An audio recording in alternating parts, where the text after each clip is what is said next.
We are here.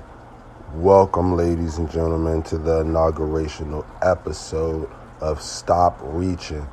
I am the honorable host, Q to Reach God, and I want to start off by saying it is a pleasure and honor to be here with you guys for the first time, the first of many, the first of a lot, the first of a lot of shit we got to talk about. First of all, I want to confess my love to the Lord and Savior Jesus Christ before I do anything, because without him I wouldn't be here. I want to thank all my friends, all my supporters. Shout out to my homeboy Ray, Ashino Films. Shout out to Let Me Start By Saying podcast, where I'm originally from. So we're going to get this thing started. To start off the day, let's talk about these Lakers, man. For some reason, I have the slightest thought that the Lakers will not make it to the NBA Finals this year, and I don't want to believe it. I've spent my life rooting against LeBron James, and it's not really nothing against him. It's just more so I'm a Boston Celtics fan, so I feel like I've naturally had the biggest reasoning to, not like LeBron. But overall, I consider him the second greatest basketball player to ever live. I consider him the greatest small forward to ever live. I consider him one of the most polarizing athletes of our generation. If not, I can only name a few who are more polarizing than LeBron James, but that's just me giving him his praises before I start to critique what's going on right now. I don't like the way the Lakers look, personally, because of injuries. There's a lot of chemistry issues. I don't like Andre Drummond. He doesn't space the floor for me. A trade I would have liked them to try to get would be like a Brook Lopez, somebody who can defend and, shoot the outside jump shot. But, that would have been impossible at this point. But, in my eyes, I felt like their best bet was to have a stretch 4 or 5 at the same time who's able to space the floor, able to give LeBron James a lane, more room to, make decisions, more opportunities for shooters, more space for Anthony Davis to do his thing.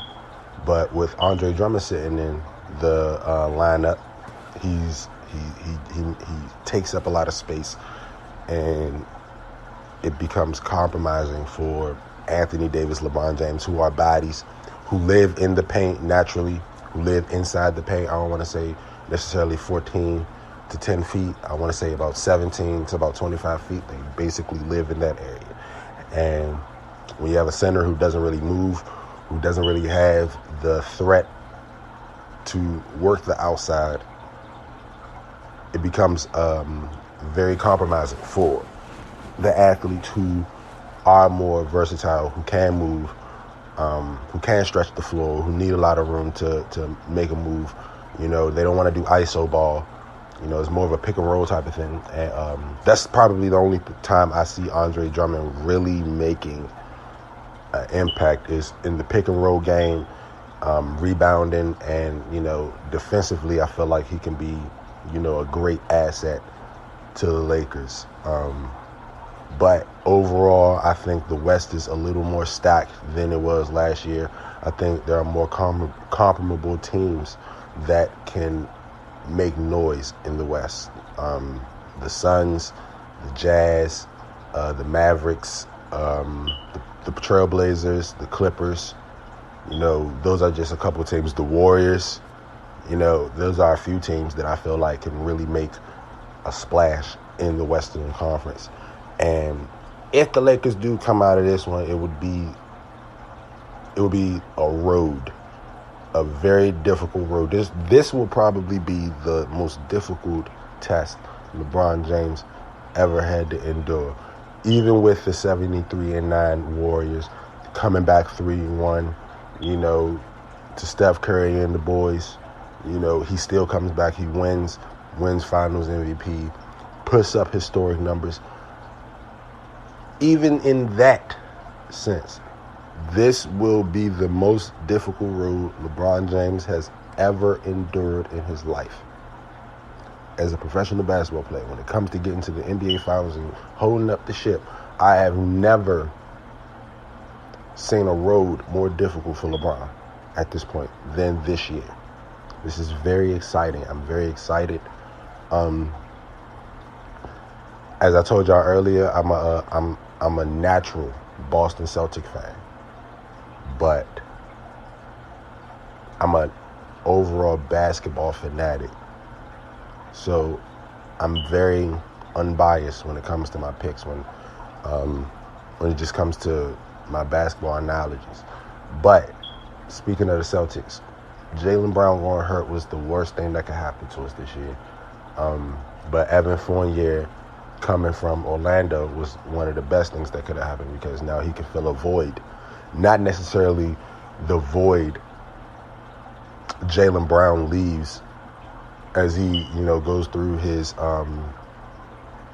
rehab for his hand. But Evan Fournier is a great piece. He's a great shooter. He can space the floor even more. This allows Jason Tatum to actually play his natural position, who I think is one of the best players in the league. He can naturally play the three, allows him to stretch the floor, be a defensive mastermind, as I think he is. Marcus Smart can play the floor.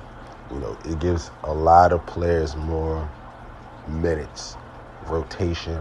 I'm really concerned about the big man problem we have. I love Robert Williams. I don't think he's polarizing in the paint to intimidate anybody, to create, defensive challenges for, our opposing teams that we have to play in the Eastern Conference. So, and then there's the play-in tournament that, I'm very nervous about, but I'm very confident that my team can come out with a win or two if needed to be in the actual, playoffs.